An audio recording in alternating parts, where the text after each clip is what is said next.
The Department of Education does not educate a single child in America. It does not run a single school. It does not pay a single teacher's salary. Some people are concerned about what eliminating the department might mean for students, despite the fact that their track record is terrible and it hasn't improved outcomes. What about protections for, say, groups of kids with special needs, for example? I would note that the Education for All Handicapped Children Act was signed into law in 1975.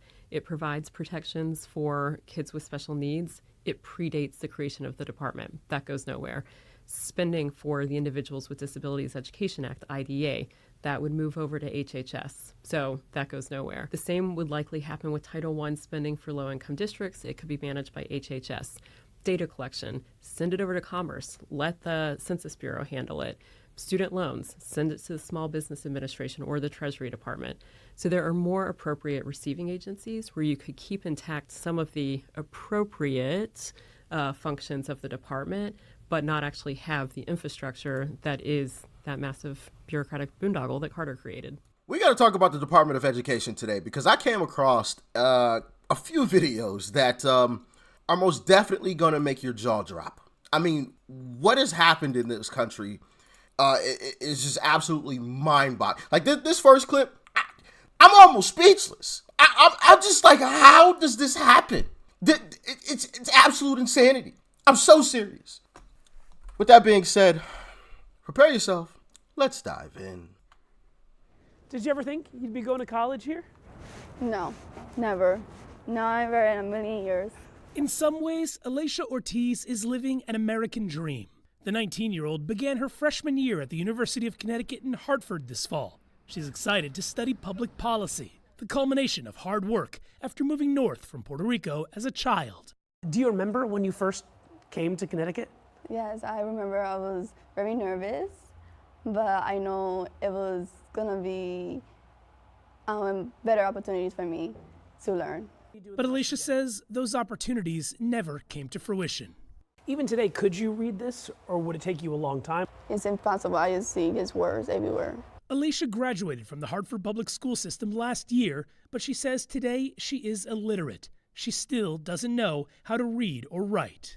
When she was in early education, They would just either tell me to stay in a corner and sleep, or just draw pictures, flowers for them.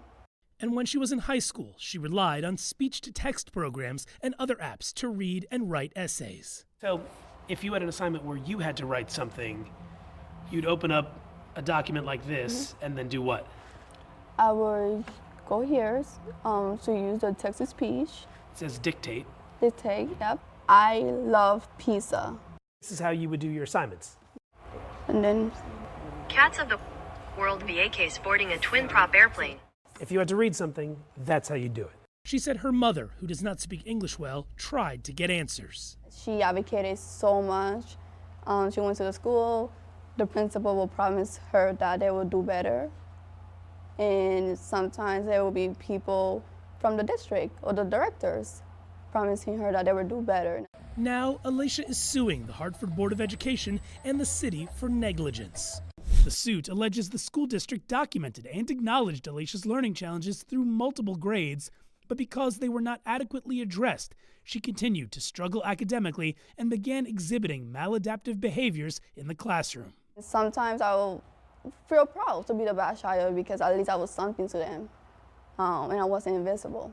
While the city of Hartford and an educator named in the suit declined to comment when contacted by CNN, in a statement, Hartford Public Schools wrote, "While Hartford Public Schools cannot comment on pending litigation, we remain deeply committed to meeting the full range of needs our students bring with them when they enter our schools and helping them reach their full potential." College has presented its own obstacles, but Alicia says UConn has been accommodating, but she doesn't want any other student to go through what she experienced. I know we can do better, and I know we have a powerful community that wants to do better. I want to be the voice for them. Danny Freeman, CNN, Hartford, Connecticut. So you heard that there. Went throughout high school without the ability to read or write and graduated. But not only that, graduated with honors and she couldn't read or write. How does that happen? How does that happen? Like, can anybody explain that to me? You know, we have the Department of Education that everybody was losing their minds over. Oh my goodness, how dare Trump touch the Department of Education? What have they done? Because we're allowing people to graduate with honors and they can't read or write? Really? It's a shame, man. I'm a 16-year-old junior in high school, living in Maui, Hawaii. And this is the shit they have us learning in class. Unscramble the Thanksgiving words. I am thankful for this shit that you would do in the first grade. This is why our public school system has failed us. What a shame. What a shame. Why are you doing that in high school? Really? You know, I'd be willing to give that teacher the benefit of the doubt, right? And say, you know, maybe that was just a relaxing kind of day, right? They had just gone through a tough lesson the week before and testing, so the teacher just wanted to give the kids a break. I'd be willing to give that teacher some grace, but this video clip I'm about to show you is another reason why I just say no. This is unacceptable. I'm 27 years old in a corporate job, and I do not know how to spell. Okay? Because I'm from the generation where I'm in 5th grade and I had a laptop with spell check on it. That's ridiculous. So now I'm 27 years old, listening to podcasts on how to sound out words and how to spell because I don't know how. Mind you, I'm educated. I have a bachelor's and I cannot spell. Ask me how to spell any word. I can't do it. I cannot do it. And if I can't spell, I know my little sisters who are a generation behind me, they can't spell either. We're toast. Yeah, we're pretty cooked. if that's the generation, yeah, we're cooked. Okay? And also, this lends to another argument as well. When people on the left try to say, well, I'm educated. I graduated from such and such, or I go to such and such school. That means absolutely nothing because you just saw someone who has a bachelor's degree and can't spell. Yeah, so what's so great about your education again? Well, I graduated from such and such college. So what does that mean? You got an extra piece of paper and, you know, just absolutely ridiculous, man. Absolutely ridiculous. These kids know absolutely nothing. Absolutely nothing. I'm going to play this clip from, I believe her name is Caitlin, from Liberty Hangout, I believe is the name of her YouTube channel. So shout out to Liberty Hangout, but just check out this clip, man. It's just absolutely shameful. Who did the colonists fight in the Revolutionary War? Oh, God.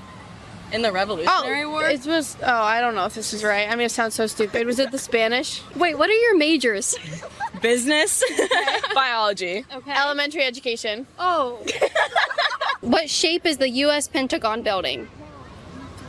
Isn't it just a square? How many U.S. senators are there? 6, 7. 2 for each state. How many amendments are in the Bill of Rights? There's a lot. I know 17. Who won the Civil War? Oh shoot, it's East or West, right? Well, it's the Civil War, so it's the civilians versus whoever was in power. How many justices are on the Supreme Court? Justices. Mm-hmm. So like when you say that, like you mean like the FBI? Who is on the $100 bill? Oh, I know that. Abraham Lincoln? Nope. Abraham Lincoln. Come on, bro. That's the First Amendment. What's the second? Right to vote. Name 3 states that border Canada. We'll just do one per person. Asia. I didn't know. And we need the Department of Education because what exactly? I guess with that, I'll rest my case. Do I need to show you any more? So big shout out to Uncle Trump, man. Big shout out to Uncle Trump. Yeah, that department needed to be shut down. It had zero use. Zero use. It was just a bunch of people collecting some really fat checks. That is it. Allegedly, the average salary here, and actually I'll play part of this clip. absolutely no sense. The average salary at the Department of Education is over $144,000.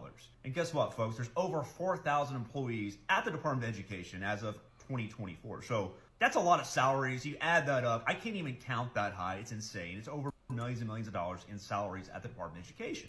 The average salary is almost $150,000. Or it was. Not anymore. Shout out to Uncle Trump. He made the right decision. He made the right decision. We got to fix our education system because the direction that we were going in, that was real terrible. Real terrible. Like I don't even know what kind of test these kids are like having to pass. I mean, it literally has to be like, hey, write your name and what's today's date? Great. A+, you passed. Like it literally has to be that. It has to be. But what do y'all think, man? Let me know. Thanks for tuning in as always. Peace and love. I'm out.